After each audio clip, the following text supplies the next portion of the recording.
Friends, இன்றைக்கி என்னோட பையனோட பர்த்டே. ஹாப்பி பர்த்டே செல்லக்குட்டா, நீ இப்போ போல் எப்போ சந்தோஷமாக இருக்கணும்.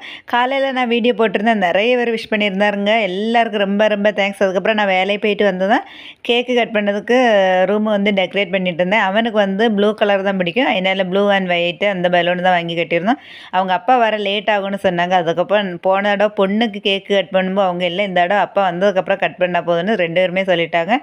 அவங்க வரும்போது 11:30 எல்லாம் ஆகிட்டு, அதுக்கப்புறம் அவங்க வந்தோடனே கேக் எடுத்துகிட்டு வந்து கட் பண்ணியாச்சு பார்த்துக்கோங்க. இந்த கேக்கு கட் பண்ணும்போது எனக்கு என்னோடய தங்கச்சியோட ஞாபகம் தான் வரும்.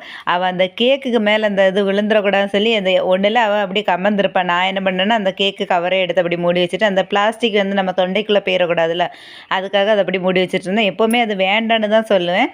இந்த தடவை சரி அவங்க வாங்கிட்டாங்க, சரி இருக்கட்டும் அப்படி சொல்லி இது பண்ணியாச்சு. அப்புறம் கேக்கெல்லாம் அங்கே எல்லாருக்கும் ஊட்டி விட்டுட்டு, அதுக்கப்புறம் பார்த்திங்கன்னா என் பொண்ணு வந்து அவனுக்கு வந்து வாட்ச் தான் வாங்கி கொடுத்துருந்தா தம்பிக்கு. வாட்சை பார்த்தோன்னே அவனுக்கு ரொம்ப ஹாப்பி ஆகிட்டான், ரொம்ப சந்தோஷம். எதிர்பார்க்கல வாட்ச் வாங்கி கொடுப்பான்னு, அவ்வளோ சந்தோஷம் அவனுக்கு. அதுக்கப்புறம் பார்த்திங்கன்னா நாங்கள் வந்து 2 பேருமே சைக்கிள் தான் வாங்கியிருந்தோம். ஏன்னா அவன் சைக்கிள் ரொம்ப நாளாக கேட்டுகிட்டே இருந்தான். முந்தி ஒரு சைக்கிள் இருந்து அது வந்து நாசமாயிட்டு, அதுக்கப்புறம் கொஞ்சம் ஒரு 4-5 வருஷமாக அவன் சைக்கிள் ஓட்டுறதே கிடையாது. சைக்கிளை பார்த்து அவன் தான் போய் பார்த்து வாங்கினான். அவனுக்கு ரொம்ப பிடிச்சிருந்து. நானும் சைக்கிளில் ஏறி இருந்தாச்சு. ஊட்டி மேலே ரோட்டு நிலை அந்த சாங்கெல்லாம் பாடிட்டு